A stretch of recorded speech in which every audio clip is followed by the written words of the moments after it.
नारायणं नमस्कृत्यं नरः चैवं नरोत्तमं देवी सरस्वती व्यासं ततो जयम् उदीरयेत्। यापूर्वीच्या भागामध्ये आपण बघितलं की पांडवांकडली जी धनसंपत्ती होती त्यांनी दिग्विजय करून मिळवलेली, ती कौरवांना सहन झाली नाही म्हणजे ते जळपटायला लागला दुर्योधन. आणि त्याने आपल्या वडिलांना सांगितलं की असं असं करूया. मग असं असं म्हणजे नक्की काय करूया, तर शकुनीने त्याला कल्पना दिली होती की मी द्यूत खेळण्यामध्ये एक्सपर्ट आहे. मग पांडवांबरोबर आपण द्यूत खेळायचा आणि द्यूत विद्येच्या बळावर पांडवांची सगळी संपत्ती आहे ती हरण करायची. तर धृतराष्ट्राने याला अनुमती दिली. विदुर समजावून सांगत होता, पण धृतराष्ट्र काय ऐकला नाही. धृतराष्ट्राने शेवटी सांगितलं जे काही नशिबात आहे ते घडेल, जाऊ दे, होऊ दे. आणि 1000 खांब असणारी, 100 दरवाजे असणारी असं काहीतरी वर्णन आलेले आहे, अशी एक सभा बनवली गेली. त्या सभेमध्ये जे जुगाराचा खेळ मांडला गेला आणि पांडवांना तिकडे बोलवले गेले आणि पांडवांना बोलवण्यासाठी विदुराला पाठवले गेले. विदुराने सम्राट युधिष्ठिरला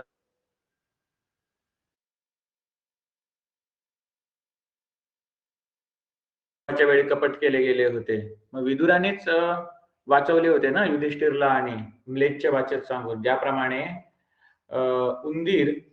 उंदरासारखे, उंदीर घुशीसारखे जीव वणवा लागतो तेव्हा वाचतात, त्या पद्धतीने सुद्धा तुम्हाला करायचं आहे. म्हणजे अंडरग्राऊंड जायचं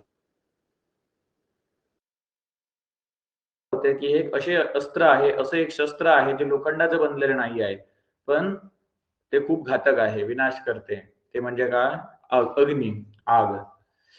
तर अशा प्रकारे हिंट देऊन त्यांनी आतापर्यंत पांडवांचे प्राण वाचवले होते. तो साक्षात कोण होता? धर्म होता. धर्म म्हणजेच कोण? यमराज होता. आणि तो कशासाठी पृथ्वीवरती आला होता? युधिष्ठिर, विदुर आणि एक वाल्मिकी नावाचा एक पात्र सांगितला, जो रामायणातील वाल्मिकीपेक्षा भिन्न आहे. या 3 स्वरूपात तो कशाला जन्माला आलेला ते कारण सुद्धा सांगितले. मग विदुराने सांगितले युधिष्ठिरला काहीतरी कपट होण्याची, लाक्षागृहाप्रमाणे इथेही कपट होण्याची शक्यता आहे त्याने दाखवली. आणि त्यानंतर युधिष्ठिर म्हणाले, आम्हाला माहिती आहे जुगार खूप वाईट आहे, परंतु राजा धृतराष्ट्र हे आम्हाला वडिलांप्रमाणे आहेत, कारण आमचे वडील पांडू गेल्यानंतर आम्हाला राजा धृतराष्ट्राने सांभाळलेलं आहे. त्यामुळे जे काही ते सांगतील त्याचं आम्हाला त्यांच्या आज्ञेचं पालन केलेच पाहिजे. त्यांनी आम्हाला बोलवलेलं आहे म्हणजे आता आम्हाला गेलंच पाहिजे. आणि माझी अशी सवय आहे की मी कोणालाही नाही म्हणत नाही. असं ही सवय आहे, म्हणजे असं वचन, अशी प्रतिज्ञा युधिष्ठिरने कधी केली होती, तर आपण 2-4 भागांपूर्वी बघितलं की जेव्हा राजसूय यज्ञ झाल्यानंतर, शिशुपाल वध झाल्यानंतर, जेव्हा वेदव्यास महामुनी काही दिवसानंतर सम्राट युधिष्ठिरकडे आले होते आणि त्यांनी सांगितलं की आजपासून 13 वर्षानंतर महाभयंकर मनुष्यहानी होणार आहे. तर असं महाभयंकर युद्ध होणार आहे. तेव्हा ती भविष्यवाणी ऐकून, ती भविष्यवाणी सांगून युधिष्ठिरला सावध राहण्यासाठी सांगितलं होतं. तेव्हा युधिष्ठिरने ठरवलं होतं की माझ्यामुळे मी जर निमित्त बनत असेन त्या महाभयंकर युद्धाला, जसं व्यासांनी सांगितलं, तर मी आत्महत्या करतो. पण पांडवांनी, म्हणजे युधिष्ठिरच्या भावांनी विरोध केला की नाही नाही, असं तुम्ही करायचं नाही. अर्जुनाने आणि खूप समजावलं, कसं काय काय समजावलं ते तुम्हाला सांगितलेलं आहे. आणि त्यानंतर युधिष्ठिरने ठरवलं की जर असा पुढे जाऊन काय मोठं युद्ध होऊ नये, म्हणून मी आतापासून खबरदारी घेणार. मी कधीही कोणाला नाही म्हणणार नाही. ज्यांना जे प्रिय आहे, ज्यांना जे आवडते ते त्यांना देईन, अशी प्रतिज्ञा केली होती. आता धृतराष्ट्राला प्रिय काय आहे? जुगार खेळायला या, अशी आज्ञा दिलेली आहे. जर आम्ही ती नाही पुरी केली तर त्यांचं ते अप्रिय होणार, यामुळे पुढे कलह होऊ शकतो, असा विचार केला. तो कलह होणार, तोच तर 13 वर्षानंतर त्याचं युद्धात रूपांतर नाही ना होणार, अशी युधिष्ठिरने अशा प्रकारे विचार केला. आणि तो म्हणाला की राजा धृतराष्ट्र हे आम्हाला वडिलांप्रमाणे आहेत, त्यामुळे आम्हाला त्यांची आज्ञा मानलीच पाहिजे. आणि युधिष्ठिर वगैरे सर्व रथ घोडे घेऊन त्या ठिकाणी आले. द्रौपदी सुद्धा आली होती. द्रौपदी रजस्वला अवस्थेत होती, म्हणून ती एका वेगळ्या खोलीमध्ये जाऊन बसली होती. आणि उल्लेख आलेला आहे की एक वस्त्र धारण करून ती बसली होती वेगळ्या खोलीमध्ये, रजस्वला अवस्थेत, म्हणजे मासिक पाळी तिची चालू होती म्हणून. आणि इकडे 5ही पांडव आले होते. आणि शकुनीने आणि त्यांचं स्वागत केलं, म्हटलं या या तुम्ही या, बसा, जुगार खेळायला बसा. तेव्हा युधिष्ठिर म्हणू लागला की हे काय, युद्धामध्ये जिंकणं हे श्रेष्ठ आहे. श्रेष्ठ पुरुष म्हणतात युद्धामध्ये जिंकलेलं चांगलं, असल्या जुगारात जे जिंकलं जातं त्याला कोण मान देत नाही. यामध्ये कपट केलं जातं. असल्या कपटाने दुसऱ्याला जिंकलेलं हे बरोबर नाही. तेव्हा शकुनी काय म्हणू लागला ते आता आपण बघणार आहोत.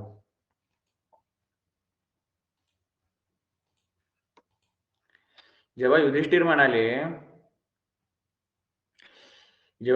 म्हणाले की हा जो जुगार आहे तो एक प्रकारचा काय आहे, छळ आहे. छळ म्हणजे काही चिटिंग, आणि ते पापाचे कारण आहे. म्हणजे त्याच्यामुळे पाप निर्माण होते, पाप लागते. त्यामध्ये क्षत्रियांचा जो काही पराक्रम आहे तो सुद्धा यामध्ये दाखवला जात नाही. म्हणजे आपला मूळ क्षत्रियाचा पराक्रम काय आहे तो सुद्धा यामध्ये दिसून येत नाही. आणि याची काही निश्चित नीतीही नाही आहे. जसे काय फासे पडतील तसं होतं. मग या द्वित्याची प्रशंसा कशाला करतोस तू? अरे शकुनी, जे जुगारी असतात त्यांचा छळ कपटामध्येच सन्मान होतो. जे सज्जन पुरुष आहेत ते असल्या सन्मानाची कधीही प्रशंसा करत नाहीत. त्यामुळे क्रूर मनुष्याप्रमाणे तू चुकीच्या मार्गाने आम्हाला जिंकण्याचे प्रयास करू नको. हे सांगल्यानंतर शकुनी म्हणू लागला,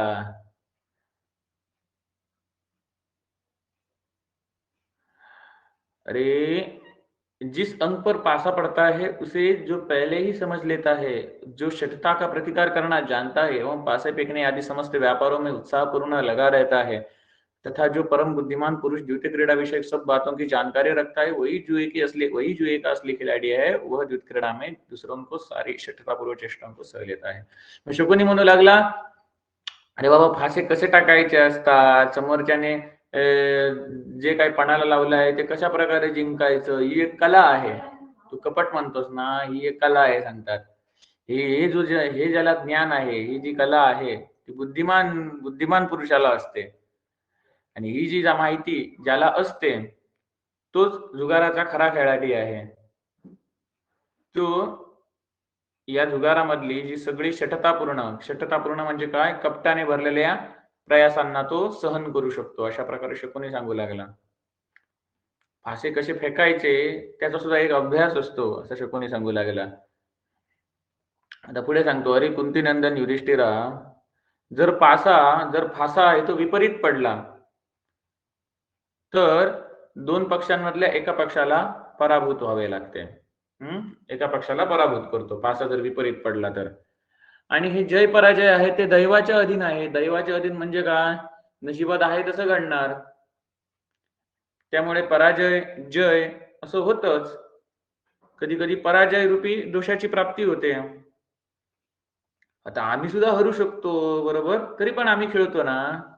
त्यामुळे तू सुद्धा शंका घेऊ नको, याच्यावरती संशय करू नको, आता वेळ लावू नको, तर जुगार खेळायला गे. तेव्हा युधिष्ठिर म्हणाला, मुनिश्रेष्ठ असित आणि देवल जे आहेत ते सदा वेगवेगळ्या लोकांमध्ये फिरत राहतात. स्वर्ग लोकात, कधी पाताळ लोकात, कधी पृथ्वीवरती.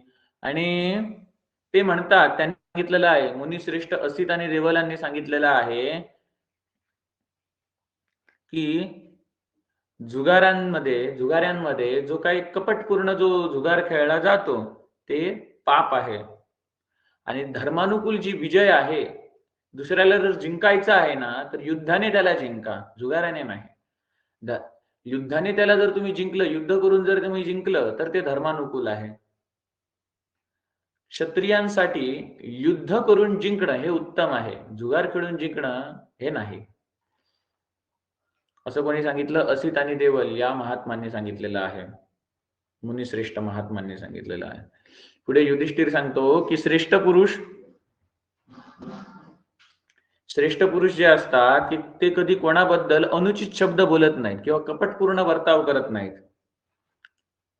ते कुटिलता आणि कपटता यांच्यापासून रहित असतात. म्हणजे त्यांच्यामध्ये कुटिलता नसते, कपटता नसते. आणि हेच सत्य पुरुषांचं व्रत आहे, हेच सत्पुरुषांचे व्रत आहे की ते कधी कोणाला कुटिल कपटी शब्द बोलत नाही. हेच सत्पुरुषांचे व्रत आहे. अरे शकुनी, अरे आम्ही ज्या धनाच्या शक्तीने ब्राह्मणांची रक्षण करतो, आम्ही ज्या धनाच्या शक्तीने ब्राह्मणांचं रक्षण करतो, त्या धनाला तू जुगार खेळून हडपू बघतोस, असं म्हणतात. इथे ब्राह्मणांचं रक्षण म्हणजे काय? ब्राह्मण शब्दाचा अर्थ कसा होतो? जे ब्रह्म जाणतात ते ब्राह्मण. ब्रह्म म्हणजे काय? जे अविनाशी तत्व आहे, जे तुमच्यात आमच्यात सर्वांच्या शरीरामध्ये आणि शरीराच्या बाहेर सुद्धा सर्वत्र व्यापलेले आहे. ब्रह्मतत्व, ज्यापासून सृष्टीची उत्पत्ती झालेली आहे आणि सर्व सृष्टी ज्यानंतर त्याच्यामध्ये विलीन सुद्धा होते. तर हे ब्रह्म जे जाणणारा आहे त्याला काय म्हणतात? ब्राह्मण म्हणतात. तर असे जे ब्राह्मण आहेत हे क्षत्रियांना मदत करत असतात. युद्धासाठी त्यांना वेगवेगळी अस्त्रे शस्त्र शिकवतात. द्रोणाचार्य कोण होते? ब्राह्मण होते. त्यांनी क्षत्रियांना म्हणजे कौरव पांडवांना अस्त्रशस्त्रांचं ज्ञान दिलं होतं. त्याचबरोबर परशुरामाने सुद्धा ते ज्ञान दिलं होतं. कृपाचार्यांनी सुद्धा ज्ञान दिलं होतं. मग असे जे ब्राह्मण आहेत जे यज्ञ यागादी करतात, पर्यावरणाची शुद्धी करतात, त्याचबरोबर मी तुम्हाला यज्ञ यागादीद्वारे पर्यावरणाची शुद्धी कशी होतो, पाऊस पडण्यामध्ये ते रिॲक्टंट म्हणून कसं काम करतं हे पहिल्याच व्हिडिओमध्ये सांगितलेलं आहे. आपल्या महाभारत सिरीजच्या पहिल्या भागामध्ये सांगितलेलं आहे. तर म्हणून युधिष्ठिराणी म्हणतात की ज्या धनाचा उपयोग करून, ज्या धनाच्या शक्तीने आम्ही ब्राह्मणांचं रक्षण करतो, ते धन तू हडपून घेण्याचा प्रयत्न करत आहेस. ते धन तू हडपून घेण्याचा प्रयत्न करू नकोस. मी कपटी धूर्ततापूर्णपणे म्हणजे काय? कपटाचा आश्रय घेऊन कपटी वागणुकीने सुख किंवा धन प्राप्त करायची इच्छा करत नाही. मला कपटाने किंवा अशा कपटपूर्ण वर्तावाने मला धन किंवा सुख प्राप्त करायचं नाहीये. आणि जुगाऱ्यांचं जे कार्य आहे त्याला जे श्रेष्ठ पुरुष असतात, विद्वान पुरुष असतात, ते कधीच त्याला मान देत नाही. चुकीचंच आहे असं सांगतात, ते चांगलं समजत नाही. एवढं सगळं युधिष्ठिरने सांगितलं तेव्हा शकुनी म्हणू लागला, अरे युधिष्ठिर, अरे जे श्रोत्रिय विद्वान असतात, श्रोत्रिय म्हणजे काय? श्रुती म्हणजे वेद, म्हणजे वेद जाणणारे आहे, त्यांच्यामध्ये जेव्हा डिबेट लागतात, अद्वैत वर्सेस द्वैत असेल किंवा आणि काय असेल, तर त्या श्रोत्रिय विद्वान दुसऱ्या श्रोत्रिय विद्वानाच्या जवळ जातो आणि त्यांच्यामध्ये जेव्हा डिबेट लागतो तेव्हा तो सुद्धा कपटाचा आश्रय घेतो. कपटानेच तो काम मिळवतो. त्याच्यानंतर आपण हे सुद्धा बघितलेलं आहे की युधिष्ठिर जो राजसूय यज्ञ होतं त्यावेळेला कसे ब्राह्मण एकत्र बसले होते, त्यामधील काही होते ते चुक काढत होते, नाही ही विधी नाही अशी झाली पाहिजे. दुसरे म्हणत होते नाही केली ती बरोबर आहे. तर तिसरे होते ते काहीतरी शास्त्रामधून प्रमाण देऊन सांगत होते की हे बाबा असं झालं पाहिजे, तसंच झालेलं आहे, त्याच्यामुळे उगाच क्लेश करून काही उपयोग नाही. म्हणजे असं असतं, म्हणजे त्यामध्ये काही कपटी सुद्धा आलेले ब्राह्मण, बरोबर, हे दिसून येतं. मग इथे शकुनी सांगतो की काही ब्राह्मण आहेत ते दुसऱ्या ब्राह्मणांना कपटाने जिंकतात, कपटाने जिंकतात श्रोत्रिय ब्राह्मण डिबेटमध्ये, वादविवादांमध्ये. जे विद्वान आहेत ते अविद्वानांना, म्हणजे जे ज्ञानी आहेत ते अज्ञानींना कपटपूर्ण व्यवहार करून त्यांना पराभूत करतात. जसे की काही बरेचसे असे डॉक्टर्स असतात, अशा काही मशिनी बनवतात ज्याच्यामुळे उगाच जरी रोग नसला तरी रोग दिसतो. उदाहरणार्थ काही सिटी स्कॅन असेल मशीन, तर जेव्हा ते वेगवेगळ्या हॉस्पिटलमध्ये आपण तो सिटी स्कॅन करतो किंवा RS-CT स्कॅन करतो, तेव्हा प्रत्येक ठिकाणी जर वेगवेगळी जर चित्र आपल्याला दिसलं तर समजायचं की या मशीनमध्ये तरी फॉल्ट आहे किंवा मुद्दाम फोटोशॉप सारखं काहीतरी एडिट केलेलं असतं. म्हणजेच काय, जे ज्ञानी आहेत ते आपल्या पेशंटच्या अज्ञानाचा फायदा घेतात. असे काही टेस्ट किट्स बनवतात ज्या कुठल्याही रोगाचा जरी माणूस असला तरी त्याला तो रोग झाला आहे असे दाखवतात आणि त्या रिपोर्टच्या आधारावरती त्याच्यावरती मूळ उपाय करायचे सोडून नको ते उपाय करतात आणि पेशंटचा जीव घेतात आणि पेशंटचा जीव गेल्यानंतर त्याचे अवयव आहेत ते विकतात. तर सांगायचा उद्देश कसा, विद्वान असतात म्हणजे ज्ञानी असतात ते अज्ञानींना कपट करूनच पराभूत करतात. परंतु असे जे कपट केलं जातं त्याला जनसाधारण लोक, बाकीचे लोक याला कपट म्हणत नाहीत, असं शकुनी सांगतोय. त्यानंतर शकुनी पुढे सांगतात की अरे धर्मराज, जे द्यूतविद्यामध्ये पूर्णपणे शिकलेले आहेत, द्यूतविद्या पूर्णपणे शिकलेले आहेत, म्हणजे द्यूतविद्येमध्ये एक्सपर्ट आहेत, ते जे द्यूतविद्येमध्ये एक्सपर्ट नाहीत त्यांच्यावरती विजय मिळवतात. आता वरचं जे मी उदाहरण दिलं त्याच्यामध्ये आणखी एक उदाहरण सांगण्यासारखं आहे की किडण्या बघा, किडण्या माणसाला असतात तशा पशुपक्ष्यांना सुद्धा असतात, मांजराला सुद्धा असतात, कुत्र्याला सुद्धा असतात. पण मांजरा कुत्र्याचं कधी डायलिसिस करावं लागत नाही, पण माणसाचंच करावं लागतं. का? कुत्र्या मांजरांना कधी हार्ट अटॅक येत नाहीत सहसा, माणसालाच येतात. का? यावरती विचार केला पाहिजे. खानपान कसं बदललेलं आहे, केमिकल माणूस खातो, सध्या केमिकलच पितो, म्हणजे केमिकल युक्त अन्न खातो, केमिकल युक्त अन्न पितो. तर इथे शकुनी सांगतो की जे द्यूतविद्येमध्ये पूर्णपणे शिकलेले आहेत ते द्यूतविद्या न जाणणाऱ्यांवरती कपट करूनच विजय प्राप्त करतात. त्यामुळे एखादा विद्वान पुरुष, ज्ञानी पुरुष अविद्वानाला म्हणजे अज्ञानीला सुद्धा पराभूत करतो, वेडा बनवतो, ही सुद्धा काय आहे? कपट आहे. असं डॉक्टरांनी जरी वेडं बनवलं तरी लोक त्याला कपट म्हणत नाहीत, हे शकुनीला सांगायचं आहे. त्यामुळे धर्मराज युधिष्ठिर अस्त्रविद्येमध्ये जे निपुण योद्धा आहेत ते अनाडी, जो अनाडी आहे किंवा बलिष्ठ पुरुष आहे त्याला कपटपूर्ण व्यवहार करूनच जिंकू इच्छितो. बरोबर? आता युद्ध करायचं आहे, तलवारीचं समजा युद्ध असेल तर त्याची तलवार ज्या ठिकाणी फिरत नाही आहे त्या ठिकाणीतून तलवार घालूनच त्याच्या समोरच्याच्या पोटामध्ये ती खुपसली जाते. मग ही सुद्धा काय झालं? एक कपटच झालं.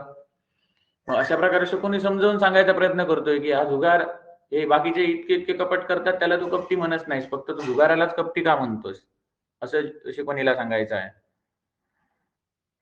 अशा प्रकारे विविध कार्यांमध्ये विद्वान पुरुष आहेत ते अविद्वानांना, म्हणजे ज्ञानी आहेत ते अज्ञानींना कपट करूनच जिंकतात, परंतु लोक त्याला कपट म्हणत नाहीत.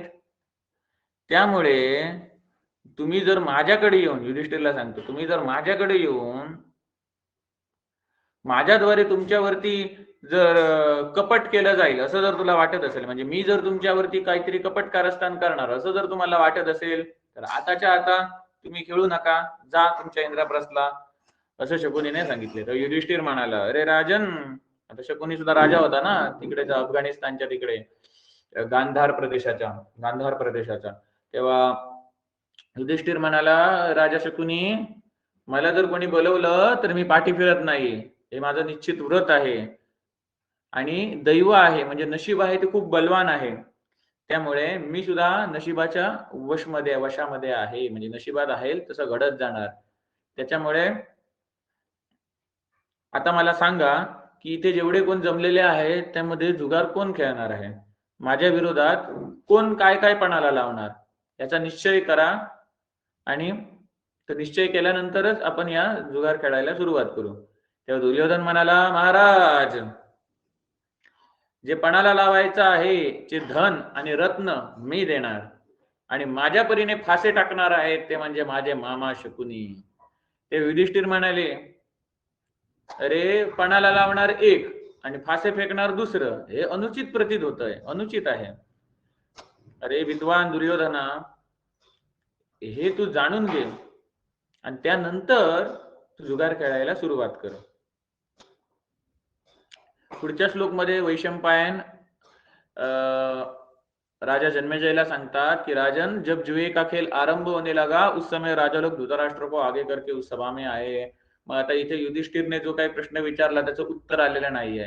युधिष्ठिरने काय सांगितलं की अरे हे अनुचित आहे, एक माणूस फासा टाकतोय आणि दुसरा माणूस पणाला लावतोय, हे अनुचित आहे, हे जाण आणि मगच स्वतःच्या इच्छेनुसार जुगार खेळायला प्रारंभ कर. तर त्याच्यानंतर काय यांच्याकडून उत्तर आलं ते दिलेलं नाही आहे. बरोबर? काळाच्या ओघामध्ये बरेच महाभारत सारख्या ग्रंथांचे श्लोक आहेत ते काय झालेले आहेत, लुप्त झालेले आहेत.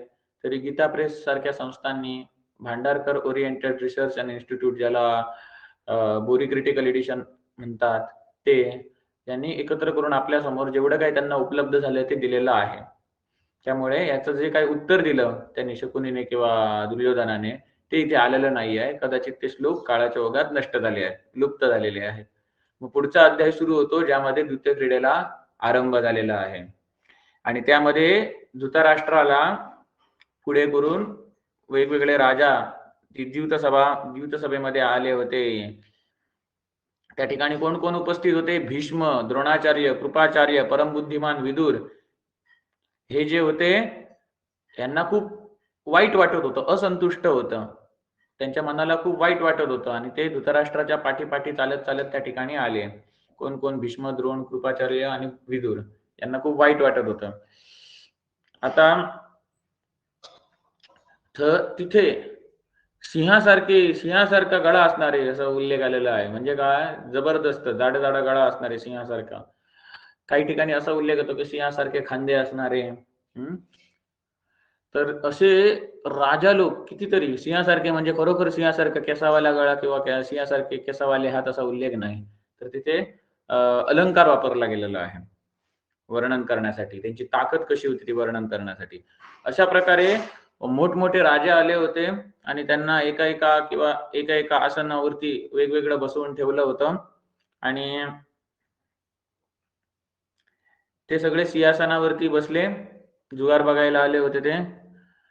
ज्याप्रमाणे इंद्राची सभा सुशोभित होते त्या पद्धतीने ते सगळे राजा आले होते. त्यामुळे ती सभा होती, ती द्यूत सभा सुशोभित झाली होती. आणि त्यानंतर युधिष्ठिरने पहिलं काय लावलं? मग हा अध्याय आहे तो भरपूर मोठा आहे. याचे मी जरा संक्षिप्तपणे इथे नोट्स काढून ठेवलेले आहेत. त्यानुसार तुम्हाला सांगतो. पहिलं युधिष्ठिरने काय लावलं पणाला? युधिष्ठिरने सांगितलं, आता मी माझ्याकडला मौल्यवान मणी जो समुद्रातून उत्पन्न झालेला आहे तो मौल्यवान मणी मी पणाला लावतो. आणि तो युधिष्ठिरने पण मणी लावला पणाला आणि शकुनीने फासे फेकले. शकुनी म्हणाला, बघ आम्ही जिंकलो. युधिष्ठिर पांडव एकमेकांकडे बघू लागले. युधिष्ठिर म्हणतो, जाऊ दे, पुढच्या वेळेला आम्ही जिंकणार. हे जे काय आता मौल्यवान मणी गमावलाय ते परत मिळेल पुढच्या डावांमध्ये. मग शकुनी म्हणाला, हजारो निष्कांनी भरलेल्या पेट्या, खजाना आणि अक्षय धन माझे आहे, ते मी आता पणाला लावतो. आता हजारो निष्कांनी भरलेल्या पेट्या म्हणजे काय? निष्क म्हणजे काय? म्हणजे आता जसं आपण 24 कॅरेटचं सोनं म्हणतो ते टिकणार नाही, बरोबर? एकदम नरम असणार. मग त्याच्यामध्ये काही पितळ आणि मिक्स केलं जातं, पितळ तांबे, ते घट्ट बनवलं जातं आणि 22 कॅरेट सोनं आणि 2 कॅरेट पितळ तांबे मिक्स केलं जातं. मग निष्क म्हणजे काय? ज्याच्यामध्ये 16 कॅरेट सोनं असतं आणि बाकीचं पितळ तांबे असे धातू मिक्स असतात ते घट्ट होण्यासाठी, घट्ट राहण्यासाठी.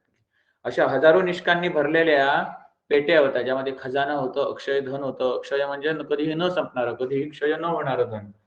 ते त्याने पणावरती लावलं. शकुनीने फासे फेकले आणि तेही हडपून टाकलं. त्यानंतर युधिष्ठिर म्हणाला की माझा जैत्र नामक एक राजरथ आहे, तो कसा आहे त्याचं वर्णन आलेलं आहे. त्याच्यावरती छोट्या छोट्या घंटा आहेत आणि काय काय भरपूर उल्लेख आहे त्याचा रंग कसा आहे तो त्याने लावला आणि तोही गमावून बसला. शकुनीने सांगितलं, शकुनीने फासा टाकला आणि म्हणाला, हे बघ, हे सुद्धा आम्ही जिंकलो. दुर्योधनाने आनंदी झाले. त्यानंतर युधिष्ठिराने पणाला लावला ते म्हणजे नृत्यमध्ये, गायनामध्ये आणि 64 कलांमध्ये निपुण असणाऱ्या दास दासी यांना सुद्धा पणाला लावले. याच्यातले जे दास होते त्यांचा उल्लेख आहे की जे दास होते ते कोणत्याही वेळेला जरी पाहुणा आला इंद्रप्रस्थामध्ये तरी त्याला जेवण वगैरे बनवून द्यायचे. आणि जे दासी होत्या त्या नृत्य, गायन आणि 64 कलांमध्ये निपुण होत्या असा उल्लेख आहे. तर ते पणाला लावले. तर शकुनीने फासे फेकले आणि तेही गमावून बसला. त्यानंतर युधिष्ठिरने आभूषणांनी नटलेले 1000 हत्ती पणाला लावले. शकुनीने फासे फेकले, तेही गमावून बसला. मग तुम्ही म्हणाल की इतकं काय काय गमावतो तो, हा परत एक एक एक एक कशाला आणि आणखी एक गोष्ट पणाला लावतो? कारण यामधून आपल्याला शिकवण मिळते की युधिष्ठिर सारखा जो साक्षात धर्म आहे, जो साक्षात यमराज आहे, कसं वागायचं हे शिकवण्यासाठी पृथ्वीवरती आलेला आहे. सत्यनिष्ठ जो आहे, सत्यव्रत आहे.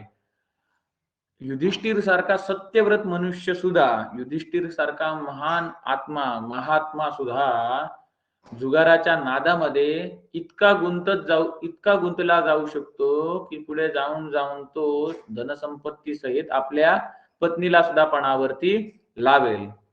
इतका हा जुगाराचा नाद वाईट आहे, ज्यामध्ये मोठमोठे युधिष्ठिर सारखे महात्मे सुद्धा फसलेले आहेत. तर मग सामान्य माणसाचं काय घेऊन बसलात? ही एक महाभारतातून आपल्याला शिकवण मिळते. युधिष्ठिर सारख्या ज्याने संपूर्ण पृथ्वीवरती शासन केलं होतं, आपल्या 4 भावांनी संपूर्ण पृथ्वीवरती दिग्विजय मिळवला होता आणि त्यानंतर राजसूय यज्ञ केलं होतं. असा राजा सगळं काय गमावून बसला आणि गमावून बसला म्हणजे काय, अशी एक इच्छा निर्माण होते की आता मी हे पणाला लावलं ना, हरलो असू दे, आणखी एक डाव खेळणार, त्याच्यामध्ये कदाचित आमचा विजय होईल आणि मी जे जे काही गमावलं आहे ते मला पुन्हा मिळेल. अशा आशेने तो गुरफटला गेला. कोण? धर्मराज युधिष्ठिर. मग सामान्य माणसाचं काय घेऊन बसला? ही शिकवण यामधून मिळते महाभारतातून. त्यानंतर आभूषणांनी नटलेले 1000 हत्ती पणाला लावले, ते सुद्धा शकुनीने जिंकले. आता या 1000 हत्ती आहेत, त्यामध्ये उल्लेख आहे की त्यांच्यावरती त्यांचे जे हे होते, सोन्यांनी नटवलेले आभूषण होते त्यांच्यावरती. खूप उल्लेख आहे कशा प्रकारे हत्ती नटवलेले होते ते. त्यानंतर पुढे पणाला युधिष्ठिरने काय लावलं, तर 1000 रथांसहित रथी, ज्यांना 1000 सुवर्ण मुद्रा हे मासिक वेतन मिळत असे. युद्ध असो वा नसो, म्हणजे फक्त रथेच लावले नाहीत पणाला, 1000 रथेच नाही तर त्या 1000 रथांसहित रथी, रथांना हाकणारे, आणि त्या रथींना पगार किती मिळायचा, मासिक वेतन किती मिळायचे, तर 1000 सुवर्ण मुद्रा दर महिन्याला त्यांना वेतन मिळायचे. भले युद्ध असो वा नसो, त्यांना 1000 सुवर्ण मुद्रा मासिक वेतन मिळायचे. इथे भले युद्ध असो वा नसो हे मी काही माझ्या मनातून आणलेलं नाही आहे, जे ग्रंथामध्ये मूळ श्लोक आहे त्यांचं जे भाषांतर आहे त्यामधूनच मी हे घेतलेलं आहे संक्षिप्त करून, कारण अध्याय हा खूप मोठा आहे. त्यानंतर शकुनीने पासे फेकले, त्या हत्तींसहित ते रथांना सुद्धा जिंकले, रथांसहित त्या रथींना सुद्धा जिंकले. त्यानंतर युधिष्ठिरने पणाला लावले ते म्हणजे घोडे, जे चित्ररथ गंधर्वाने अर्जुनाला दिले होते. तुम्हाला तो प्रसंग सांगितला ना, लाक्षागृहाकडून आणि येत होते रात्रीचे, आणि लाक्षागृहातून सुटले, मग बकासुराचा वध केला आणि असे म्हणत म्हणत पुढे पुढे तुम्हाला प्रसंग सांगितले. आणि त्यानंतर हे रात्रीचे नदीच्या ठिकाणी आले, त्या नदीमध्ये चित्ररथ नावाचा गंधर्व विहार करत होता आपल्या पत्नींबरोबर, आणि तो तिथून ओरडला की अरे कोण आहे तिकडे, रात्रीचे आलेले आहेत, रात्रीची आमची फिरायची वेळ असते, तुम्ही काय येता इथे. तेव्हा अर्जुन म्हणाला होता, मग गंगेचे पाणी पवित्र आहे, गंगा कधी आपल्या पाण्याचा भेदभाव करत नाही, पाणी हे सर्वांसाठी आहे, त्याच्यामध्ये आपण कधी भेदभाव करू शकत नाही. अशा प्रकारे अर्जुनाने त्याला उत्तर दिले होते. त्यावरून गंधर्व आणि अर्जुनामध्ये युद्ध झाले होते आणि अर्जुनाने ते चित्ररथ गंधर्वाला पराभूत केले आणि चित्ररथ गंधर्वाचा रथ सुद्धा दग्ध करून टाकला, आणि तेव्हापासून हा चित्ररथ नावाचा गंधर्व दग्धरथ झाला. तर तेव्हा तो म्हणाला होता की अर्जुनाला आपण मैत्री प्रस्थापित करूया, तुम्हाला अमुक अमुक अस्त्र शिकव, त्या बदली मी तुला काय देतो, अमुक अमुक प्रकारचे घोडे देतो.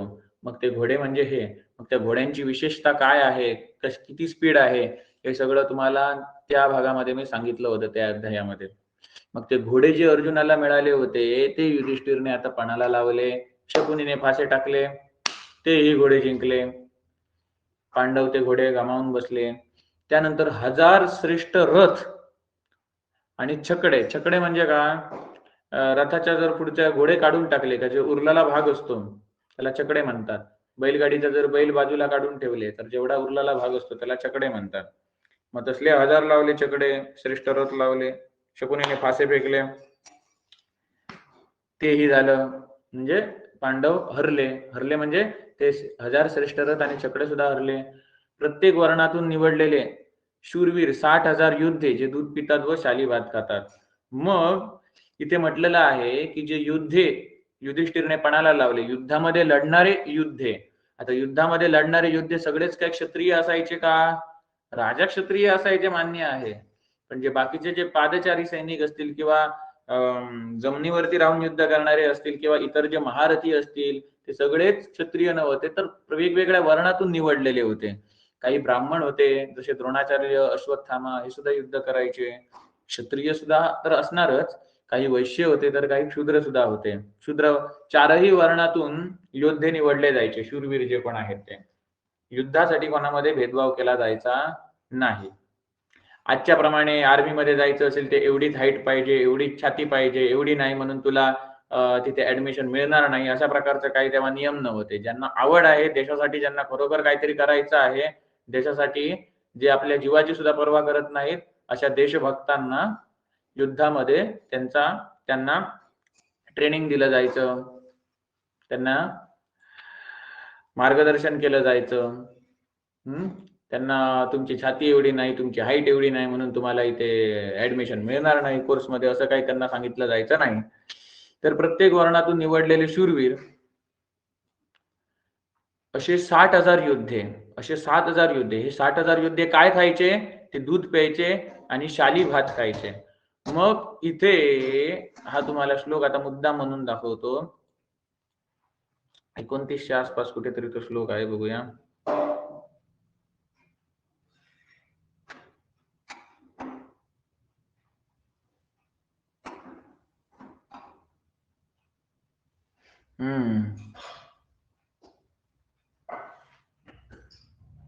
हत्ती झाले, त्यानंतर रथ झाले, गंधर्व देशातले गंधर्वाने दिलेले घोडे झाले, रथ आणि छकडे झाले,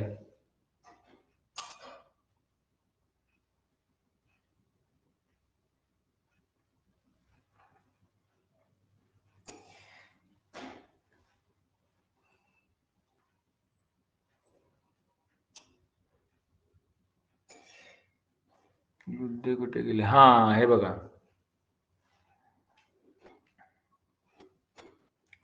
युधिष्ठिर म्हणतो प्रत्येक वर्णातून माझ्याकडे असे काही निवडलेले योद्धे आहेत जे शूरवीर आहेत, पराक्रमाने संपन्न आहेत. त्यांची संख्या किती आहे? 60,000 आहे. ते काय काय खातात? तो दूध पितात आणि शाली चावल का वे दूध पिते और शाली के चावल का भात का कर रहते हैं. मग असे काही जण असतात, काही जण असे असतात की त्यांना स्वतः मांसाहार आवडत असतो, आणि जर सांगायचं झालं तर सांगतात की जुन्या काळातले जे क्षत्रिय होते, युद्ध करणारे होते, ते सुद्धा मांसाहार करायचे.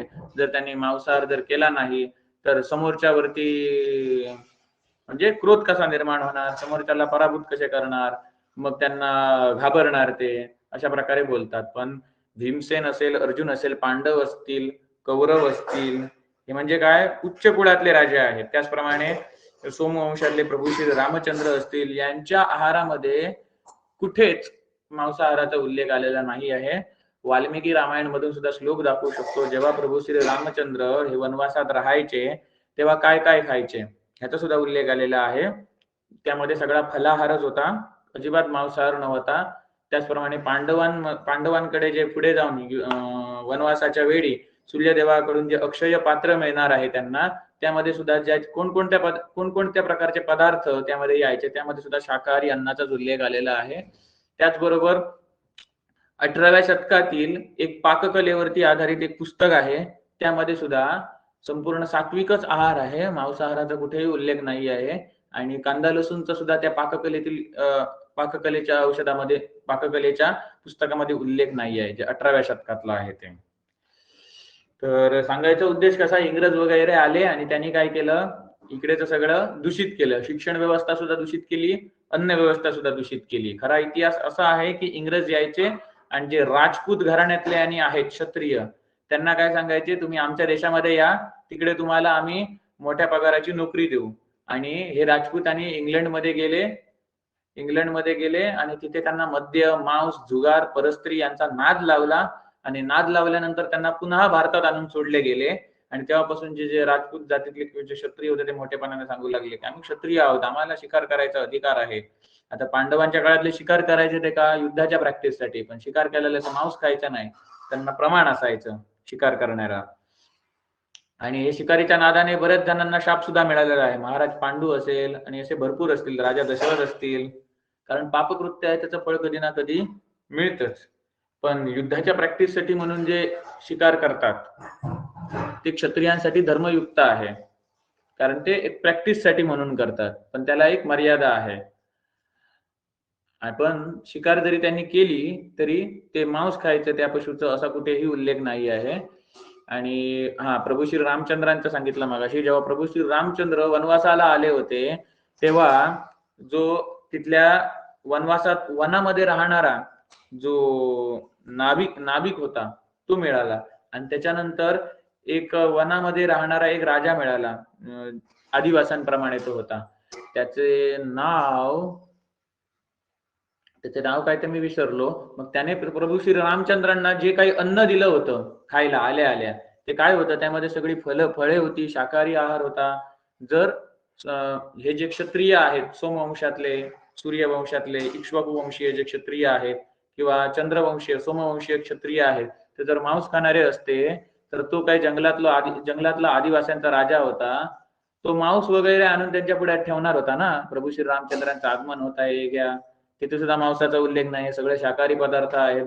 जेव्हा भरत येतो आणि प्रभू श्री रामचंद्रांना बातमी देतो की दशरथ राजा आपले वडील आहेत, ते परलोकवासी झालेले आहेत, मग त्यांचं आपण जसं 12व्याला आणि त्यांच्यासाठी अन्न बनवतो वडिलांच्या आवडीचं, आणि जो कोणी मृत व्यक्ती झालेला आहे मृत व्यक्तीच्या आवडीचं अन्न बनवतो, मग त्या अन्नाचा उल्लेख आलेला आहे. त्यामध्ये सुद्धा कुठेही मांसाहाराचा उल्लेख नाही आहे. प्रभू श्री रामचंद्र वनवासात राहायचे म्हणजे शाकाहारापेक्षा त्यांना मांसाहार सहज प्राप्त होऊ शकत होता, पण कुठेच उल्लेख आलेला नाही आहे. त्याचप्रमाणे महाभारतामध्ये सुद्धा असा उल्लेख आलेला नाही आहे. आणि इथे सुद्धा म्हटलेलं आहे की जे युद्ध करणारे जे नॉर्मल सैनिक आहेत, वेगवेगळ्या वर्णातून निवडलेले, ते सुद्धा कधी मांसाहार करायचे नाही. ते दूध प्यायचे आणि शाली चावल म्हणजे भात खायचे. ते दूध प्यायचे आणि भात खायचे. आणि तरी पण ते कसे होते, उन सबकी छाती बहुत चौडी है, धिप्पाड होते ते सगळे.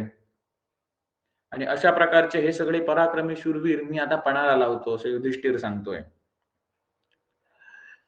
तर जन्मेजय वैशंपायन सांगतात, अरे जन्मेजय, हे ऐकलं तेव्हा त्या शकुनीने पुन्हा काय केला, कपट करून तो सुद्धा डाव जिंकला. मग त्यानंतर युधिष्ठिरने काय पणाला लावलं,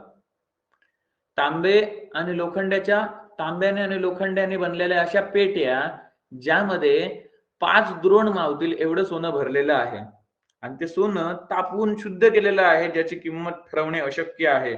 अशा प्रकारचं शुद्ध सोनं मी आता पणाला लावतो. शुद्ध सोन्याच्या किती माझ्याकडे जेवढ्या काही पेट्या आहेत त्या सगळं मी पणाला लावतो. आणि छळाचा आश्रय घेणाऱ्या शकुनीने हे जेव्हा ऐकलं तेव्हा त्यांनी फासे टाकले आणि ते सुद्धा जिंकलं. आणि हे सगळं बघून विदुर उठले तिथून, आणि विदुर म्हणाले,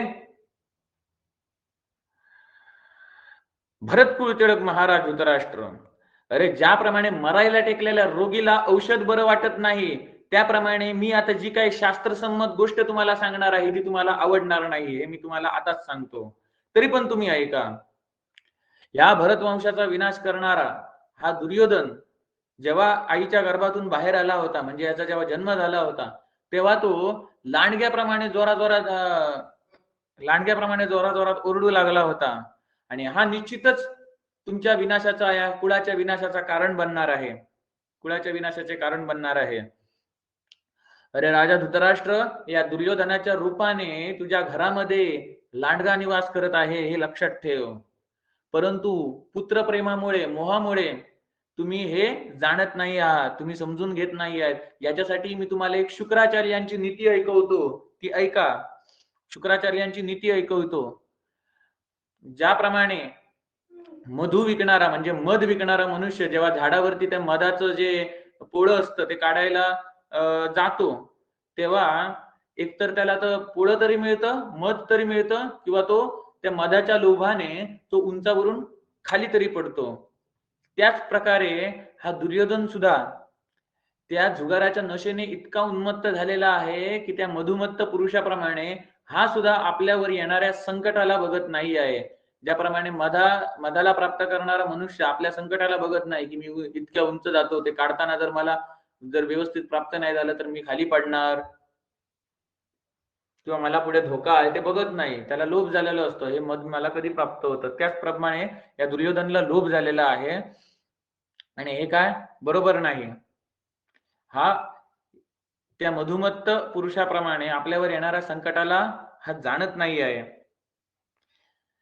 आणि पांडवांबरोबर वैर करून हा स्वतःचे पतन करून घेणार आहे आणि त्या मधुमत्त माणसाप्रमाणे हा सुद्धा काय खाली पाडणार.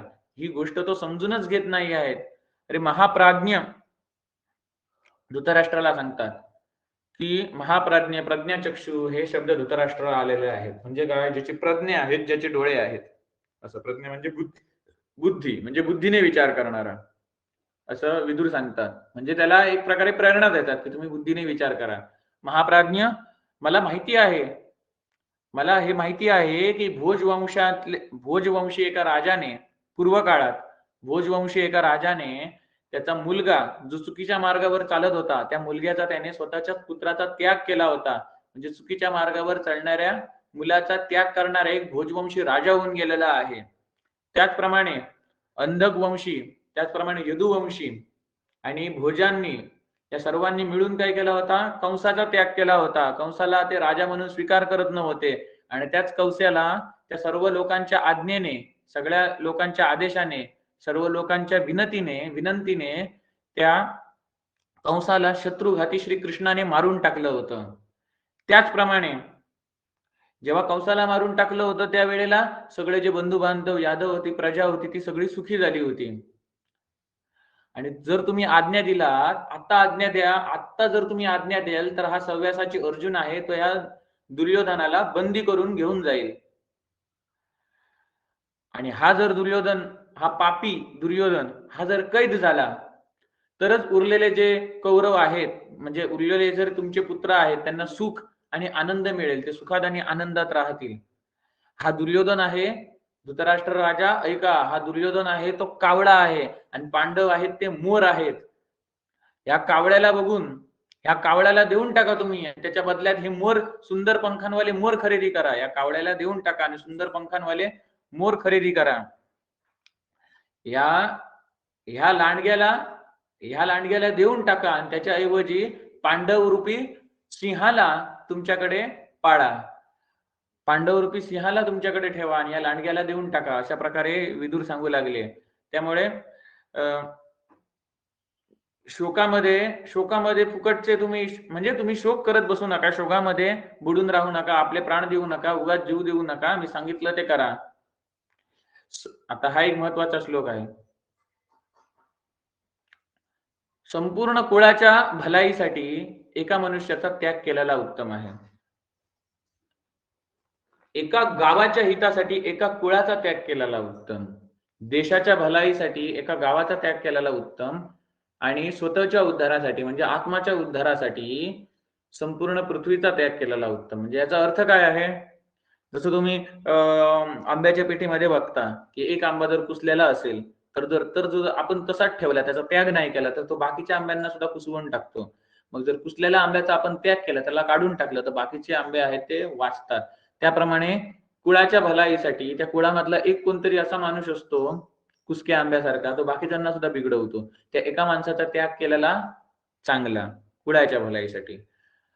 देशामधलं एखादं नगर किंवा एखादे गाव असेल ज्याच्यामुळे बाकीची सुद्धा गावं आहेत ती काय होतात, त्यांची जे संतुलन आहे ते बिघडतं, तर त्या गावाचा त्याग केलेला उत्तम देशासाठी, देशाच्या भलाईसाठी.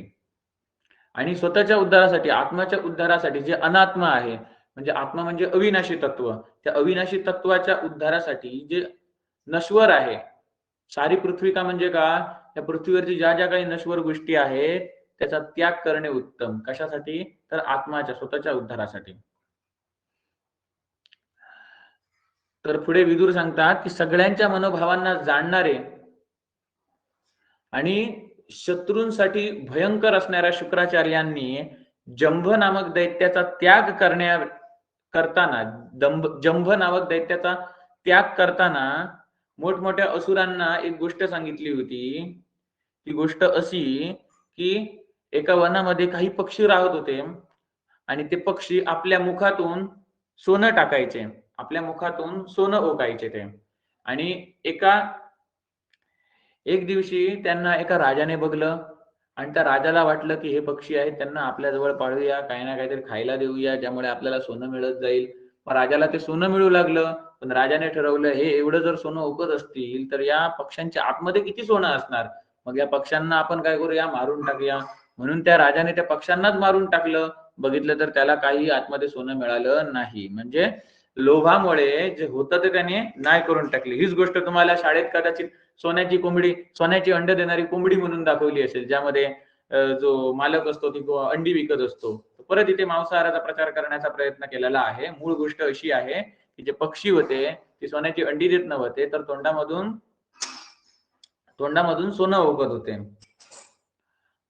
तर त्या राजाला काय वाटलं की तोंडातून एवढं सोनं यांच्या बाहेर पडतं, तर यांना जर कापून टाकलं तर आतमध्ये किती सोनं मिळेल. आतमध्ये कदाचित परीस मिळेल असं त्याला वाटलं असतं. असं त्याला वाटलं असणार आणि त्याने ते कापून टाकलं.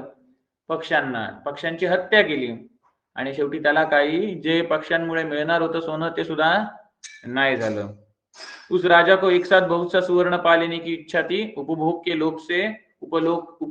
लोभ ने उसे अंधा बना दिया था. उपभोगाच्या लोभामुळे तो आंधळा झाला होता.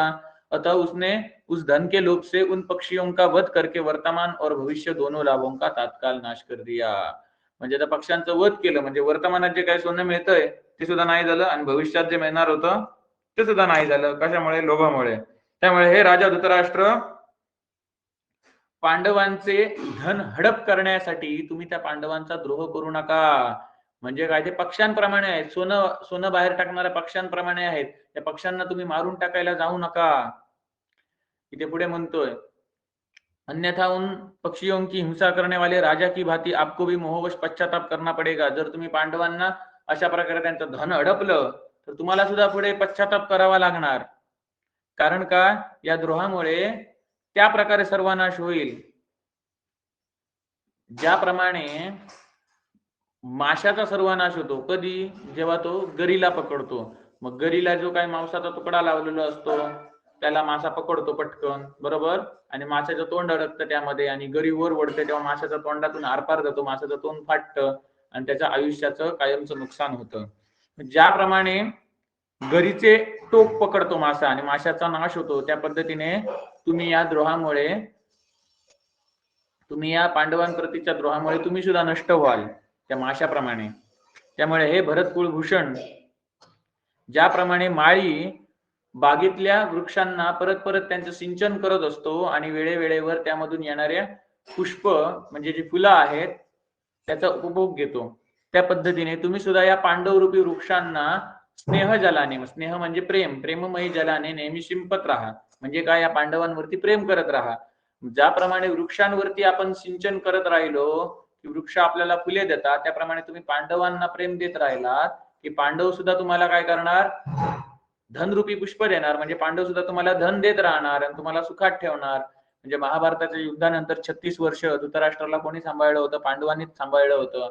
आणि धृतराष्ट्राने जेव्हा वानप्रस्थाला जाताना सुद्धा प्रजेला सांगितलं होतं की माझ्या पुत्रांनी जेवढं मला सुख दिलं नाही, माझ्या पुत्रांनी जेवढा मला आदर दिला नाही, माझ्या पुत्रांकडून मला जेवढं प्रेम मिळालं नाही, तेवढं मला प्रेम, सुख, आदर हा मला पांडुपुत्रांकडून मिळाला, या 36 वर्षात मिळाला, असं ते धृतराष्ट्र शेवटी सांगतात. म्हणून हेच विदुराने आधीच ओळखलं होतं आणि विदुर त्यांना सांगतोय की पांडवांचा तुम्ही स्वीकार करा. ज्याप्रमाणे वृक्षावरती सिंचन केले प्रेमाने, वृक्ष आपल्याला फुल देते, त्या पद्धतीने जर तुम्ही पांडवांवरती प्रेमाचा वर्षाव केला तर पांडव सुद्धा तुम्हाला धनरूपी फुल देत राहणार. ज्याप्रमाणे कोळसा बनवणारा झाडांना जळवून भस्म करून टाकतो, त्याप्रमाणे तुम्ही पांडवांना मुळासहित भस्म करायचा प्रयत्न करू नका. कारण कधी असं न होवो, विदुर सांगतात की असं न होवो की या पांडवांबरोबर तुम्ही विरोध करू जाता, त्यामुळे त्या विरोधामुळे तुमचे पुत्र, मंत्री आणि सगळं सैन्य हे सगळे आणि तुम्हाला सुद्धा यमलोकात जायची पाळी येईल. म्हणजे या पांडवांबरोबर तुम्ही वैर करता, ज्यामुळे तुमचे पुत्र, मंत्री, सेना या सगळ्यांना तुमच्या सहित मृत्यू प्राप्त होईल. अशी काहीतरी असं घडू नये असे विदुर सांगतात. म्हणजे राजाला सावध करतात धृतराष्ट्राला, हे भरतवंशी राजन, अरे देवतांसहित साक्षात देवराज इंद्र जरी समोर आले तरी कुंती पुत्र आहेत, हे पाचही पांडव आहेत, ते एकत्र होऊन युद्धासाठी तयार होणार. त्या पांडवांचा मुकाबला कोण करू शकतो? विदुर सांगतात, महाराज, अरे जुगार खेळणं ही भांडणाचं मूळ आहे, ज्यामुळे फूट होत जाणार दोन्ही पक्षांमध्ये. जो जुगार आहे त्यामुळे भयंकर संकट उत्पन्न होतं. भयंकर संकट की सृष्टी करताय म्हणजेच काय? सृष्टी करताय म्हणजे उत्पन्न करताय. जुगारामुळे भयंकर संकट उत्पन्न होतं. हा तुमचा जो पुत्र आहे दुर्योधन, हा त्या जुगाराचाच आश्रय घेऊन यावेळी भयानक वैर उत्पन्न करत आहे पांडवांच्या प्रती. त्यामुळे दोन्ही पक्षांमध्ये, कौरव पांडवांमध्ये काय फूट पडत जाणार. दुर्योधनाच्या अपराधाने आपले जे पूर्वज आहेत, महाराज प्रतीप, शंतनू, भीमसेन, हा भीमसेन म्हणजे कोण? यांच्या पूर्वजाचं नाव. हा पांडवांमधला भीमसेन वेगळा. या दुर्योधनाच्या अपराधामुळे महाराज आमचे पूर्वज प्रतीप, शंतनू, भीमसेन तथा बाल्लिक्य वंशज हे सर्व प्रकारांनी घोर संकटामध्ये पडणार. हे पूर्वज संकटामध्ये पडणार का? कारण यांचा जो वंशज आहे दुर्योधन आहे, याने काय केलं? पाप केलं, अपराध केला. तर त्यांना जी चांगली पद मिळालेलं आहे, त्यांना चांगली पोस्ट स्वर्गामध्ये मिळालेलं आहे, त्यावरून त्यांचं पतन होणार पूर्वजांचं. जैसे मतवाला बैल मदोन्मत होकर स्वयं, ते म्हटलं आहे की ज्याप्रमाणे मदोन्मत्त झालेला बैल स्वतःच्या शिंगांना मोडून टाकतो, त्या प्रकारे हा जो दुर्योधन आहे तो मदोन्मत्त होऊन स्वतः आपल्या राज्याचं जे काही मंगल आहे, जे काही चांगलं आहे, ज्यामुळे लाभ होऊ शकतो, त्याचा बहिष्कार करत आहे. जो मनुष्य, आता राजा धृतराष्ट्राला सांगतो, कारण धृतराष्ट्र दुर्योधन सांगतो त्या पद्धतीने चालतो ना, म्हणून जो वीर आणि विद्वान मनुष्य आहे तो स्वतः विचार करण्याऐवजी दुसरा सांगतो त्याप्रमाणे चालत असतो. त्याची तुलना कोणाशी केलेली आहे? मूर्ख नाविक द्वारा जी चालवली गेलेली नाव आहे, होडी आहे, त्यामध्ये बसलेल्या मनुष्याप्रमाणे तो भयंकर विपत्तीमध्ये पडतो. म्हणजे काय? समुद्रामध्ये तुम्ही प्रवास करता आणि प्रवास तुम्ही ज्या होडीमधून करता त्या होडीचा जो ड्रायव्हर आहे, नाविक आहे, तो जर मूर्ख असेल तर तुम्ही विपत्तीमध्ये पडणार की नाही? तसं आहे. कारण यापूर्वीच्या काही अध्यायापूर्वी दुर्योधन सांगत होता की धृतराष्ट्राला की तुम्ही सर्व विदुरांचंच ऐकता, म्हणजे एक होडी आहे ती दुसऱ्या होडीला ओढून घेऊन जाते, त्या पद्धतीने तुमचं चाललेलं आहे, हे काय ते बरोबर नाही. ते जिकडे जातात तिकडेच तुम्ही जाता, म्हणजे ते जसं सांगतात त्या पद्धतीने तुम्ही करता, तुम्ही का स्वतःचं डोकं वापरत नाही, असं सांगत होता. मग इथे विदुरांनी त्याच्या विचाराचं खंडन केलेलं आहे. ते म्हणतात, तू मला होडी म्हणतोस ना, मला नाविक म्हणतो, तू सुद्धा नाविक आहेस, पण तू कसा आहेस? मूर्ख नाविक आहे. मी यांना चांगल्या मार्गावरती घेऊन जाणार धृतराष्ट्राला, पण तू दुर्योधना तू वाईट मार्गावरती घेऊन जाणार, हे त्यांना सांगून द्यायचं आहे. म्हणून ते म्हणतात, ज्याप्रमाणे मूर्ख नाविक नाव चालवत आहे आणि त्या नाव मध्ये जर आपण बसलेले आहोत, त्या होडीमध्ये आपण बसलेले आहोत, तर आपण ज्या पद्धतीने विपत्तीमध्ये पडणार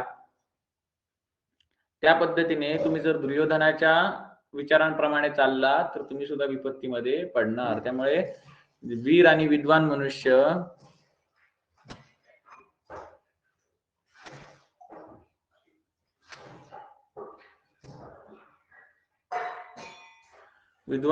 असतात ते काय? विद्वान मनुष्य अपनी दृष्टि की अवहेलना करके दूसरे के चित्त के अनुसार चलता है. म्हणजे जो कोणी बुद्धिमान आहे अशा ड्रायव्हरचा तो आश्रय घेतो, अशाच नाविकाचा तो आश्रय घेतो. मग मूर्ख नाविक असेल तर विपत्तीमध्ये पडणार. म्हणजे सांगून द्यायचं आहे तुम्हाला, जो दुर्योधनाने होडीची उपमा दिली आहे, दुर्योधनाने जी होडीची उपमा दिलेली आहे ती त्यामध्ये मी नाविक होतो, तर मी कसा आहे तुम्हाला चांगल्या ठिकाणी नेणार आहे. आणि मी तुम्हाला ज्या नाविकाची उपमा देतोय, दुर्योधन रूपी नाविक, तो मूर्ख नाविक आहे, तो तुम्हाला विपत्तीमध्ये पाडणार, असं सांगायचं आहे. पुढे विदुर सांगतात, दुर्योधन पांडुनंदन युधिष्ठिर के साथ दाव लगाकर जुआ खेल रहा है, साथी वो जीत भी रहा. ते म्हणतात की दुर्योधन आता या जुगारामध्ये जिंकत जातोय, हे बघून तुम्ही प्रसन्न होऊ नका, असं धृतराष्ट्राला सांगतोय. दुर्योधन जिंकत चालला आहे जुगारामध्ये, हे ऐकून तुम्ही प्रसन्न होऊ नका, कारण आज तुम्हाला हा हसण्यासारखा हा विनोद वाटतोय, पण भविष्यात ह्याचे परिणाम महाभयंकर होतील. भयानक युद्धामध्ये याचे परिणाम होणार आहेत, ज्यामध्ये अगणित मनुष्यांचा संहार होणार आहे. अगणित म्हणजे जे गणले जाऊ शकत नाही, तरी पण व्यासांनी गणलेले आहेत. 18 अक्षौहिणी सेना मारली गेली महाभारत युद्धामध्ये. मग एक अक्षौहिणी म्हणजे नक्की किती ते आपण बघणार आहोत. ते सुद्धा प्रमाण महाभारतामध्ये दिलेलं आहे. मला वाटतं उद्योग पर्वामध्ये दिलेलं आहे. तर पुढे विदुर सांगतात की जुगार असतो तो अधपतन करणारा असतो, परंतु शकुनीने जुगाराला उत्तम मानलेला आहे आणि उत्तम मानून शकुनीने इथे जुगाराला उपस्थित केलेला आहे. वास्तविक जुगार हा अधपतन करणारा आहे आणि हा जो जुगाराचा निश्चय आहे तो तुम्ही गुप्त मंत्रणा करून तुम्ही ठरवलेला आहे.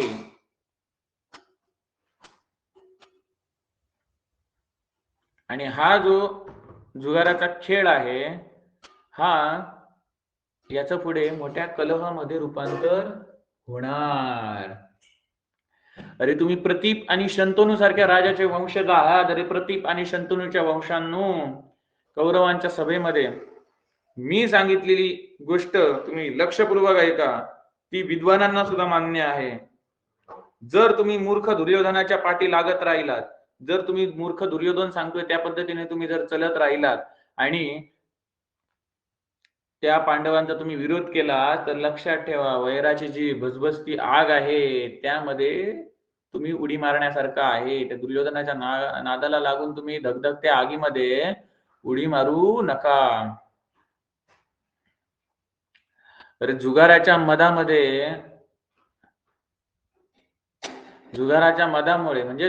मदामुळे आता ज्यांना विस्मरण झाले किंवा ज्यांची बुद्धी भ्रमित झालेली आहे, जुगाराच्या मदामुळे ज्यांची बुद्धी भ्रमित झालेली आहे, असे अजातशत्रू युधिष्ठिर जेव्हा आपला क्रोध रोखणार नाहीत, म्हणजे आपला क्रोध जेव्हा ते रोखू न शकतील, म्हणजे त्यांचा क्रोध जेव्हा अनावर होणार, तेव्हा भीमसेन, अर्जुन, नकुल, सहदेव सुद्धा कुपित होऊन उठणार आणि त्यानंतर जे घमासान युद्ध होणार, ते एकदा का युद्ध सुरू झालं की विपत्तीच्या महासागरामध्ये बुडणाऱ्या तुम्हाला कोण वाचवणार? तुमचा आश्रयदाता कोण असणार? महाराज, जुगाराच्या पूर्वी सुद्धा, जुगार खेळायच्या पूर्वी सुद्धा तुम्हाला जेवढं काही धन पाहिजे ते धन तुम्हाला मिळू शकलं असतं. कारण का? पांडव तुम्हाला पिता मानतात. धृतराष्ट्राला सांगतोय विदुर, पांडव तुम्हाला पिता मानतात. तुम्हाला धनच पाहिजे ना, पांडव काय सर्वस्व तुमच्यासाठी अर्पण करतील, कारण ते तुम्हाला पिता मानतात. त्यामुळे हा जुगाराचा नाद सोडला पाहिजे. आणि तरी पण या पांडवांना जर जुगाराद्वारे जिंकलं गेलं, म्हणजे पांडवांना जुगारामध्ये पराभूत केलं आणि पांडवांवरती जर विजय मिळवली गेली, तर यामुळे तुम्हाला काय लाभ होणार आहे? हे यामुळे वेगळं होणार काय? अरे स्वयं कुंतीचे पुत्र काय आहेत? धनस्वरूप आहेत. या धनस्वरूप या पांडवांचा तुम्ही स्वीकार करा. हा सुबलपुत्र शकुनी आहे. तो कशा प्रकारे खेळतो हे मी उत्तम प्रकारे जाणतो. विदुर सांगतात सुबलपुत्र शकुनी हा कशा प्रकारे खेळतो हे मी उत्तम प्रकारे जाणतो. पर्वतीय प्रदेशातला हा जो काही कपट विद्येला जाणणारा हा राजा आहे, शकुनी आहे, याला मी व्यवस्थित जाणतो. आणि माझी इच्छा अशी आहे की हा शकुनी जिथून आलेला आहे त्याला तिकडे परत पाठवा. ते अफगाणिस्तानमध्ये गांधार प्रदेशात त्याला परत पाठवा. नाहीतर इथे राहून तो काय करणार? कौरव आणि पांडवांमध्ये युद्धाची आग भडकवत राहणार. असं जेव्हा विदुरांनी सांगितलं तेव्हा दुर्योधन म्हणू लागला, विदुर, तू बघायचं तेव्हा त्या पांडवांच्याच यशाची डिंग हाकत राहतोस आणि आम्ही धृतराष्ट्रपुत्र, आमची तू निंदा करत राहतोस. तू कोणावरती प्रेम करतोस? कोणाचा प्रेमी आहेस? त्या पांडवांचा? आणि आम्हाला मूर्ख समजून तू सदा आमचा उपहास करत असतोस, अपमान करत असतोस. आता पांडव नेहमी विदुरांना मान द्यायचे, तुम्ही म्हणायचे, पण दुर्योधनाने आहे तर तू म्हणायचा. आणि दुर्योधनाला युधिष्ठिर सुयोधन नावाने हाक मारायचे. असो, त्याच्या वागणुकीमुळे सुयोधनच त्याचं खरं नाव, पण त्याच्या वागणुकीमुळे सगळे त्याला दुर्योधन म्हणायचे. दुर्योधन पुढे सांगतो, जो इतरांचे जो दूसरों को चाहने वाला है वह मनुष्य पहचान में आ जाता है. म्हणजे जो कोण कोणाला कोण आवडतं त्या वरवर त्याचा वर्ताव बघून आपल्याला समजतं. त्याचं जे वागणं आहे, वागणं बोलणं आहे ते बघून आम्हाला समजतं. आणि ज्याचा तो द्वेष करतो त्याच्याबद्दल तो सतत निंदनीय अशी वाक्य बोलत असतो. आणि ज्याच्या प्रती त्याच्या मनात अनुराग असतो, प्रेम असतो, त्याच्याबद्दल तो नेहमी प्रशंसा करण्यामध्ये संलग्न असतो. ज्याचा द्वेष करतो त्याची निंदा करत असतो आणि ज्याच्यावरती प्रेम करतो त्याची नेहमी प्रशंसा करत असतो. तुझं हे जे काही हृदय आहे ते आमच्याबद्दल संपूर्ण द्वेषाने परिपूर्ण भरलेलं आहे आणि तुझी जीभ आहे हीच सिद्ध करते ते. तू तुझ्यापेक्षा श्रेष्ठ आम्हा पुरुषांच्या प्रती तुझ्या हृदयामध्ये द्वेष धारण करू नको, द्वेष प्रकट करू नको. अरे तू तर आमच्यासाठी त्या सापाप्रमाणे आहेस ज्याला आपण मांजराप्रमाणे पाळून ठेवलेलं आहे. मांजराला जसे आपण पाळतो, बोक्याला पाळतो, त्या पद्धतीने आपण सापाला पाळतो का? नाही. सापाला अंथरुणात घेऊन झोपतो का? नाही. तर दुर्योधन काय सांगतो की अरे विदुरा तू तर आमच्यासाठी पाळलेल्या सापाप्रमाणे आहेस आणि आम्हाला शेवटी दंश करणारा तू आहेस. अरे तू स्वामी भक्ती करत नाहीस. तुझे स्वामी धृतराष्ट्र आहेत ना, तर त्यांची भक्ती करण्याऐवजी तू त्यांचा द्रोह करतोस. त्यांचेच जे पुत्र आम्ही आहोत आमची तू निंदा करत असतोस आणि तरी पण लोक तुला पापी म्हणत नाहीत. कमाल आहे. आणि अशा पापाला तू घाबरत का नाहीस विदुर? आम्ही आता जुगाराच्या मार्गाने शत्रूंना जिंकलेला आहे, जिंकत आहोत, शत्रूंना जिंकत आहोत, पांडवांना जिंकत आहोत, तर तुला ते काय बघवत नाही. अरे विदुर तू अशी कटू वचन म्हणजे कडू वचन इथे बोलत राहू नकोस. आम्ही आता जिंकवत आहोत ते तुला बघवत नाही का? तू शत्रूंबरोबर हात मिळवून तू प्रसन्न होत आहेस आणि आमच्याद्वारे परत परत द्वेषासाठी तू पात्र बनत आहेस. अरे अक्षम्य म्हणजे क्षमा करू शकत नाही अशा प्रकारचे अक्षम्य कटुवचन बोलणारा मनुष्य शत्रू बनतो. आणि शत्रूची प्रशंसा करताना सुद्धा लोक काय करतात, तर आपला जो मनोभाव आहे तो गुप्त ठेवतात शत्रूची प्रशंसा करताना सुद्धा. परंतु अरे विदुरा तू एवढा निर्लज्ज आहेस की तू ती नीती सुद्धा जाणत नाहीस. तू सरळ सरळ माझी निंदा करतोस.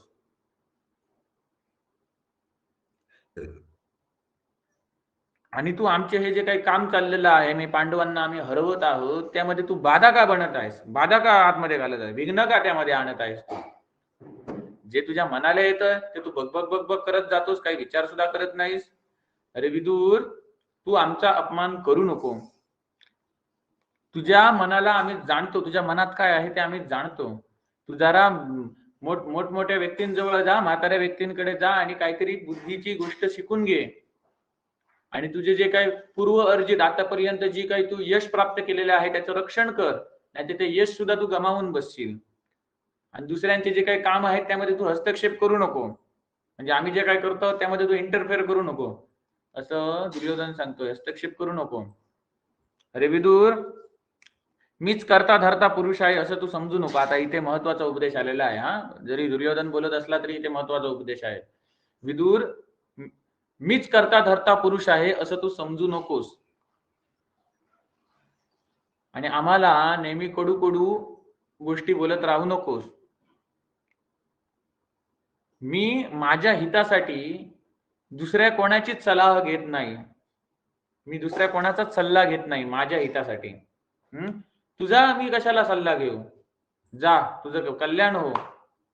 आम्ही तुझी जी कठोर बाते आहेत, आम्ही तुझी तू बोललेली जी काही कटू वचने आहेत, कठोर गोष्टी आहेत, ते आम्ही सहन करत आम्ही आतापर्यंत आलेलो आहोत. त्यामुळे आम्ही तुझ्यावरती क्षमाशील आहोत. तू तुझ्या वचनांनी, तुझ्या वचनरूपी बाणांनी आमचं छेदन करू नकोस. हे बघा, हा श्लोक महत्वाचा आहे. इथे दुर्योधन काय सांगतोय बघा. अरे बघ, या जगताचा शासन करणारा एकच आहे, एकच परमेश्वर आहे. या जगताचा शासन करणारा एकच परमेश्वर आहे, दुसरा कोणीही नाही आहे.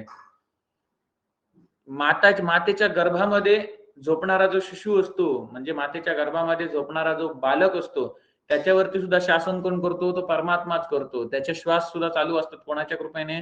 परमात्म्याच्याच कृपेने. त्या परमात्माद्वारेच मी सुद्धा अनुशासित आहे.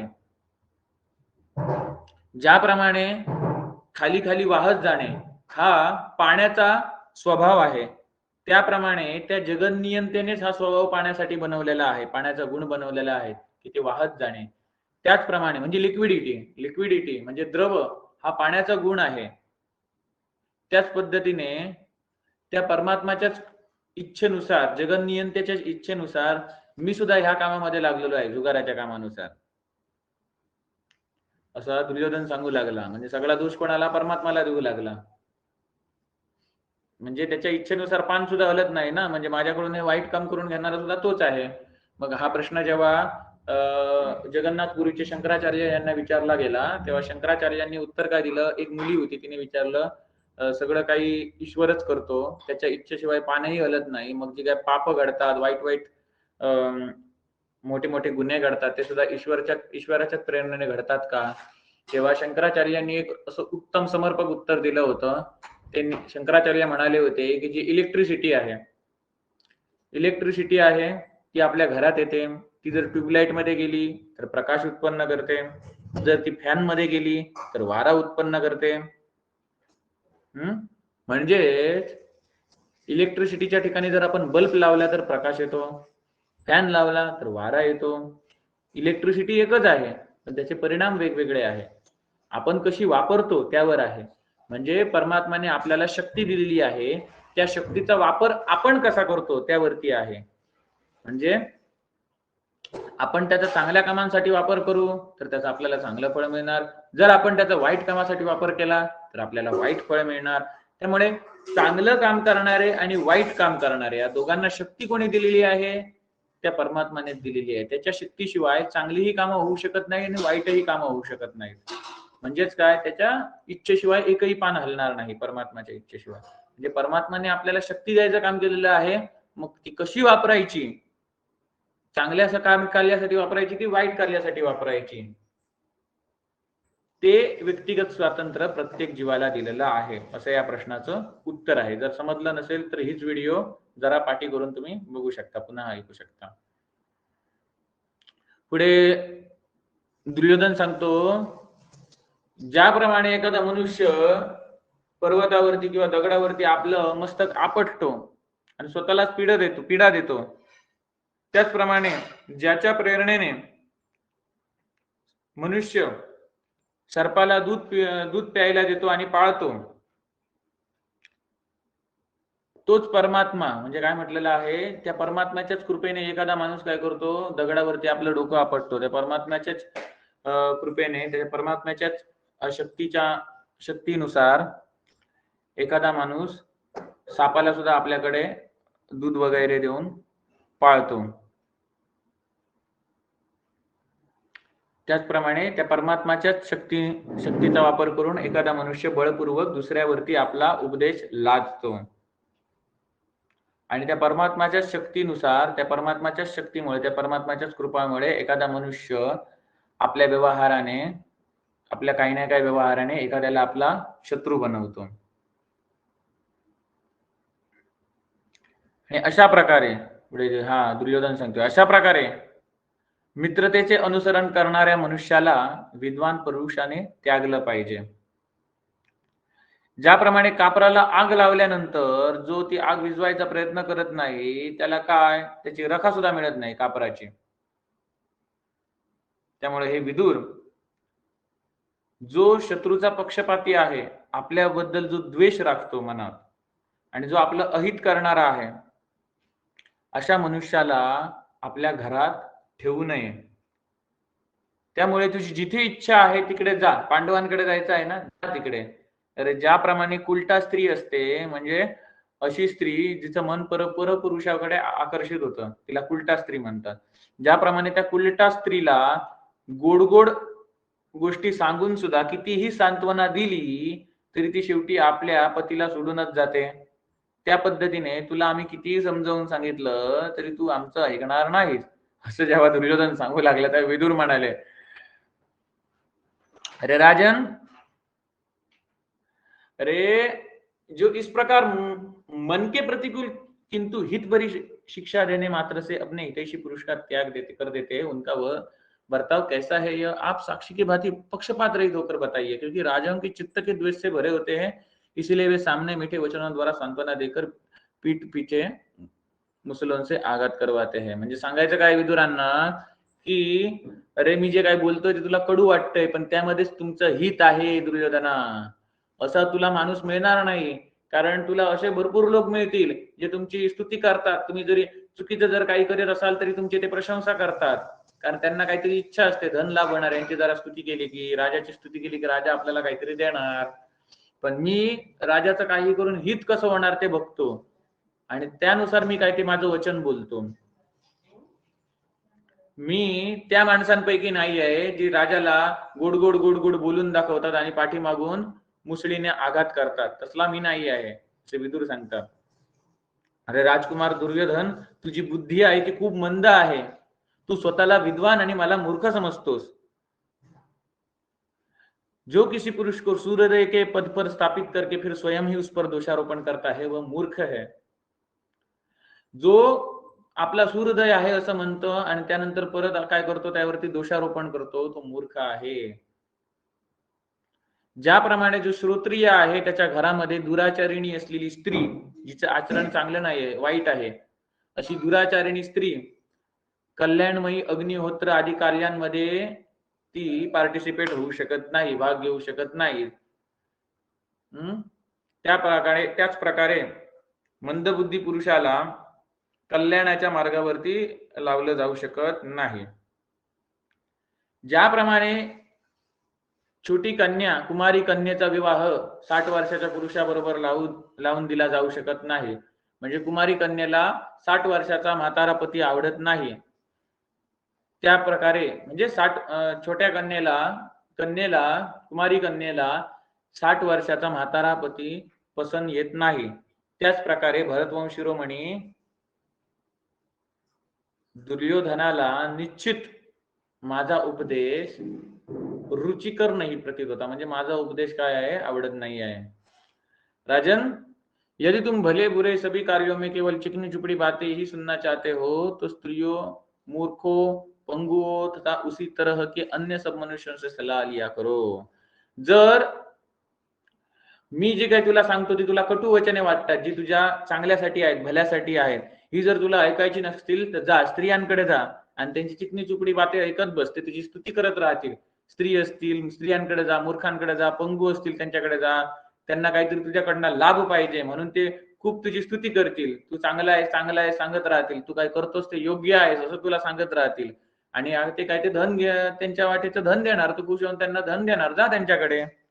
कारण या जगामध्ये आपल्या मनाला प्रिय वाटणारे वचन बोलणारे खूप तुला मिळू शकतील. असे अवश्य मिळणार तुला खूप मनुष्य. परंतु तुझ्या हिताची असणारी वचनं, तुझ्या हिताची परंतु अप्रिय, म्हणजे तुला ती प्रिय होऊ शकत नाहीत वचनं, म्हणजे तुला वाईट वाटणार ती ऐकून. पण जर तू पालन केलं तर त्यामध्ये तुझं हितच होणार. अशा प्रकारचा उपदेश देणारे तुला सहसा कोणी मिळू शकत नाहीत. अशा प्रकारचे व्यक्ती दुर्लभ आहेत. जो धर्मामध्ये नेहमी तत्पर राहून आपल्या स्वामीच्या प्रिय आणि अप्रियचा विचार सोडून, म्हणजे त्याचं चांगलं काय वाईट काय याचा विचार सोडून, प्रिय अप्रियचा विचार सोडून त्याचं वाईटच अप्रिय होणे पर भी हितकर वचन बोलतो, म्हणजे धर्मामध्ये तत्पर राहतो, धर्माचे पालन करतो, धर्माच्या विचारात तत्पर राहून आपले जे स्वामी आहेत, म्हणजे तो ज्यांची सेवा करतो त्यांचं प्रिय अप्रियचा विचार करतो आणि एखादी अशी गोष्ट ज्यामध्ये आपल्या स्वामींचं हित आहे आणि ती गोष्ट जरी अप्रिय असली, त्यांना जर वाईट वाटत असेल, त्यांना बोलून दाखवली तर त्यांना वाईट वाटेल, पण त्याच्यामध्ये त्यांचं हित आहे तर तरी पण तो बोलून दाखवतो. म्हणजे आपल्या स्वामींना ते वाईट वाटेल तरी पण त्यांचे हितकर आहे ती गोष्ट, त्यामध्ये त्यांचं हित आहे म्हणून तो त्यांना बोलून दाखवतो.